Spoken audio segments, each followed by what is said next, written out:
Hello guys, welcome to the my channel O M K creation. और आज का हमारा जो टॉपिक है वो रोम मेमोरी के ऊपर है। तो आइए जानते हैं क्या होता है रोम मेमोरी। तो क्वेश्चन है कि व्हाट इज़ रोम मेमोरी, यानी कि रोम मेमोरी क्या होता है। ROM is a non volatile memory, यानी कि रोम एक अस्थाई मेमोरी है। It is A silicon chip on motherboard, जो कि सिलिकॉन चिप के रूप में मदरबोर्ड पे होता है। Data instruction store in it which can be read only, यानी कि डाटा और इंस्ट्रक्शन स्टोर जो होता है रोम में उसे केवल हम लोग पढ़ सकते हैं। मॉडिफाई यानी कि बदलाव, और डिस्ट्रॉयड यानी कि नष्ट, यानी कि बदलाव और नष्ट नहीं कर सकते हैं। This permanent instruction stored in ROM is called BIOS, यानी कि जो भी इंस्ट्रक्शन स्टोर्ड होता है रोम में परमानेंट यानी हमेशा के लिए, उसे बायोस कहते हैं। बायोस का पूरा नाम होता है बेसिक इनपुट आउटपुट सिस्टम, और रोम का पूरा नाम होता है रीड ओनली मेमोरीज। मैं एक बार और समझा देता हूँ आप सबको। ROM is a non volatile memory, रोम एक अस्थाई मेमोरी है। It is silicon chip on motherboard, जो सिलिकॉन चिप के रूप में मदरबोर्ड पे होता है। Data instruction stored in it which can be read only, यानी कि जो भी डाटा और इंस्ट्रक्शन स्टोर होता है वो केवल पढ़ा जा सकता है। मॉडिफाई और डिस्ट्रॉयड, यानी कि बदलाव और नष्ट नहीं किया जा सकता है। This permanent instruction stored in ROM is called BIOS, जो परमानेंट इंस्ट्रक्शन स्टोर होता है रोम में उसे बायोस कहते हैं, यानी कि बेसिक इनपुट आउटपुट सिस्टम। तो आप समझ गए होंगे कि रोम मेमोरी क्या है। और रोम मेमोरी 3 प्रकार की होती है। कौन कौन सी होती हैं? तो there are 3 types of ROM, यानी कि 3 प्रकार की होती हैं रोम। पहला है पी रोम, यानी कि प्रोग्रामेबल रीड ओनली मेमोरीज। दूसरा है EP ROM, erasable programmable read only memories.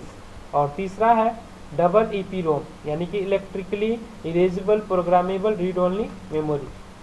तो ये थे 3 प्रकार रोम के, जो आप देख सकते हो। अब इनका पूरा डिफिनीशन जानेंगे कि पी रोम क्या होता है, ईपी रोम क्या होता है, और डबल ईपी रोम क्या होता है। तो पहले हम चलते हैं पी रोम की ओर। तो ये रहा P ROM. It is a non volatile memory. In P ROM instruction can be burn once, then it is unstable after that we have like ROM. यह एक अस्थाई मेमोरी है।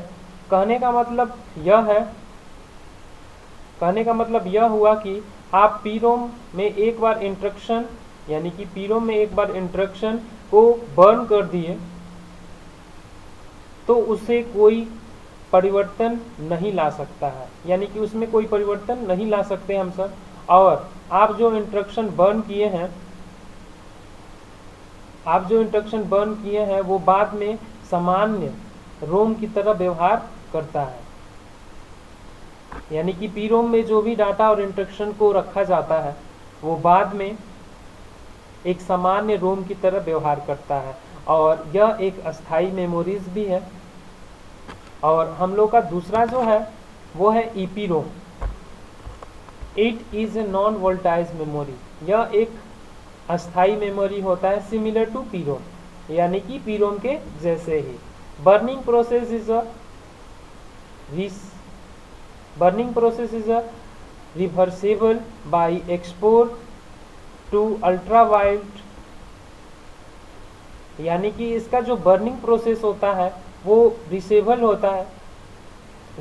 होता है और एक्सपोरेबल भी होता है, यानी कि इसके अंदर पहले हम लोग जो भी डाटा और इंस्ट्रक्शन को रखते हैं उसे हम लोग डिलीट भी कर सकते हैं और उसमें चेंजेस भी ला सकते हैं। वो किसके द्वारा? तो अल्ट्रावाइड, यानी कि अल्ट्रावाइड क्या करता है, तो इसे देन रीराइट, यानी फिर से लिखने का हम लोगों को ऑप्शन देता है, जिसकी सहायता से हम लोग फिर से इसमें डाटा को स्टोर कर सकते हैं, यानी कि राइट कर सकते हैं। It is a also called ultraviolet EP ROM. इसीलिए इसे हम लोग अल्ट्रा वाइड ईपीरोम भी कहते हैं। अब हम लोगों का लास्ट डिफिनीशन बचा हुआ है double EPROM. It is a non volatile memory similar to EPROM, यानी कि यह भी एक अस्थाई मेमोरी है सेम ईपीरोम की तरह ही, but the burning process is a reversible by exposure to electric pulse. लेकिन इसका जो बर्निंग प्रोसेस है वो किसके द्वारा रिवर्सेबल होता है और एक्सपोर होता है, तो इलेक्ट्रिक पल्स के द्वारा। यानी कि इसमें भी डाटा को हम लोग बदल सकते हैं और फिर से उसमें एक्सपोर कर सकते हैं, यानी कि फिर से हम लोग डाटा को डाल सकते हैं, लेकिन किसके द्वारा, तो इलेक्ट्रिक पल्स के द्वारा। लेकिन ईपीरोम में था अल्ट्रा वाइड के द्वारा और डबल ईपीरोम में है इलेक्ट्रिक पल्स के द्वारा। यानी कि हम लोग पीरोम के अंदर डाटा को चेंजेस नहीं कर सकते, बाकी दोनों रोम मेमोरीज में हम लोग चेंज कर सकते हैं। कौन कौन से में, तो पहला है ईपीरोम और दूसरा है डबल ईपीरोम। इनके अंदर हम लोग डाटा को एक्सपोर भी कर सकते हैं और रिवर्सेबल भी कर सकते हैं, यानी कि बदलाव भी कर सकते हैं और फिर से डाटा डाल भी सकते हैं, यानी कि राइट भी कर सकते हैं। तो आज का हमारा टॉपिक यहीं पे समाप्त होता है। थैंक यू फॉर वॉचिंग मी, और आप सब हमारे चैनल को सब्सक्राइब किया कीजिए और ऐसे ही लाइक्स करते रहें हमारे चैनल्स के वीडियोस को।